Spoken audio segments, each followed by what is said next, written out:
Hey guys, I want to make a really quick video on heresy hunting. I kind of have to whisper. My husband's asleep right now and I don't want to wake anybody up, so I'm trying to be quiet here. But I need to sit at the computer so I could read something. I recently watched,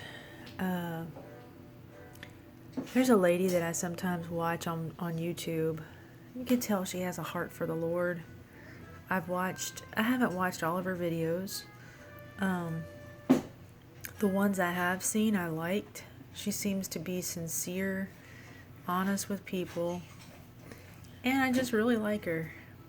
Well, tonight I was just I searched for her name in the toolbar, and I saw like a ton of videos that were just like, I guess like heresy hunter type videos. Now here's the thing. I believe that if somebody's teaching something that you don't agree with and it's false, then you should confront that person and let them know. Even on my channel, I'm gonna open up the comments soon, okay? If there's something that you don't agree with, I do want to know about it. I really do. As long as you can do it in a spirit of love. But a lot of these videos, honestly, to me, felt, the hater videos against her, almost felt like it wasn't like they were trying to help her in any way. It was more like, it honestly felt like they were just attacking the woman. Like they were just taking things that she said and just, I don't know, it really felt like a witch hunt. It really did. And I was like, oh my God. I left a comment on her channel. I'm like, sometimes I wonder, like, how do atheists feel whenever they see Christians attacking their own instead of trying to help them? Whenever they see these witch hunts, that probably does nothing more than just drive people further and further away from Jesus. I had someone last night who attacked me on my own personal Facebook page that I write. They attacked me for using my brain, pretty much. I wrote a post about it last night because I was angry, and sometimes the way to get my feelings out is to write or to make videos. A lot of times on my Facebook channel, I write things where I have a voice for immigrants, for the unborn, for the homeless. I try to be a voice for those people. I try to stand up for things that I see that I think need to be spoken on. To me, those aren't political issues. To me, they are biblical issues. They're not... Loving people isn't political, okay? And I never have taken a political stance on anything. I've just taken, like, a love approach to people, okay? And if I talk about immigrants, it doesn't mean that I'm politicizing this issue. If I talk about the unborn, I'm not talking about anything political. I'm talking about people, okay? I'm not talking about politics. I'm talking about people. You want to know how political I am? I didn't even vote in the last election. That's how political I am. So this guy got on my page and he accused me of being political and told me that I cannot serve two masters, okay? And then he proceeded to tell me about the sword of Jesus and just going on and on again, with this rant pretty much. So I kind of want to read what I wrote. Okay, so I ended up blocking the guy from my Facebook. Let me read you what I wrote. Okay, I very rarely, but sometimes feel the need to block people from Facebook. Tonight, someone was challenged by something that I posted and accused me of being political. If standing up for the rights of the poor, the needy, the immigrant, and the unborn make me political, then I guess that I am political, even though the Bible tells us to do these things. The person then went on a diatribe and preached to me about the sword of Jesus and how Jesus isn't into peacemaking, even though there are dozens, hundreds of verses that say that his ways were nonviolent.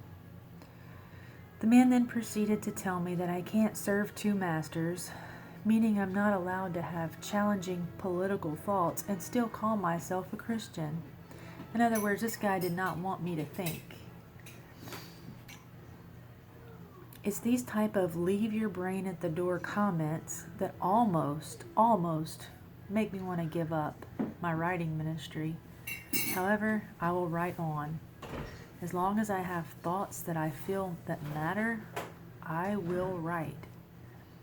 I don't mind having an engaging conversation, but I don't have to tolerate personal attacks and being beaten over the head by the Bible. I believe in the power of the Word, but misinterpretations of the Bible have caused serious division among people. Don't get me wrong, guys, I am all about the Word. I couldn't have an effective writing ministry if I didn't know the Word. I've seen power in the Word, so I'm not criticizing the Word. I'm just saying because of people mistranslating the Bible and arguing over it, it's caused a lot of division. Okay, the early church, as seen in the book of Acts, guys, the early church didn't even have a Bible to live by. The Bible wasn't even written. But yet they still seemed to get along just fine. Don't get me wrong, the Word has helped me. I know it's important, but some people have placed their Bible above their relationship with Christ, and it shows. Also, the man, as he was chastising me, kept calling me sister. I guess he wanted some semblance of seeming loving, even though his tone and his attitude toward me suggested otherwise. Yeah, it's real loving to only chime in on a post when you want to scold somebody. So that's what I wrote. You know, I was thinking tonight about Jesus, how, Jesus is the Word. Jesus is the Word. Whenever Jesus walked the earth and had his ministry, he didn't have a Bible to quote to people. He didn't go around trying to use the Bible to beat people over the head. He didn't try to use the Bible to condemn anybody. But yet that's what a lot of us do. We try to use the Bible to beat people over the head. Now, don't get me wrong. I think it, like I said, if there's a teaching that you don't agree with, yeah, you should let that person know. But as far as, criticizing people and just going after them and making all these witch hunt videos, if I ever did that, guys, I don't really think I've ever done that. I know at one point I made a video years ago. There was a female televangelist that was selling God's blessings, and I made a video calling that out. I don't know if I was hateful in the video. I hope to God I wasn't. But if we could be half as concerned with feeding the hungry, clothing the naked, loving on the least of these, if we could be half as concerned with inviting people to the banquet table, if we could be half as concerned as trying to love on orphans or adopting children or visiting widows in nursing homes, if we could be half as concerned with these things as we are with attacking one another and criticizing one another, and it's one thing to correct somebody if you do it in the right spirit, but I don't see a lot of correction in the right spirit these days. These days I see a lot of correcting, but it's not really coming from a place of love.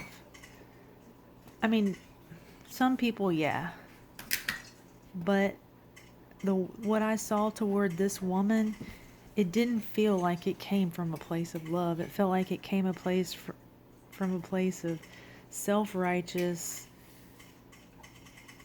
I don't know. Maybe, I'm sorry guys. Sometimes I don't know. But anyhow, I love you guys, and please don't be a heresy hunter. If you want to correct somebody, do it in love.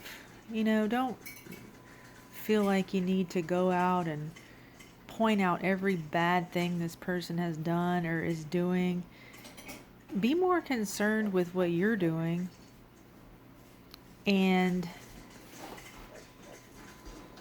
be more concerned with feeding the hungry, clothing the naked, and that kind of thing. But if you're going to correct somebody, why don't you go to that person in private, speak to them lovingly, and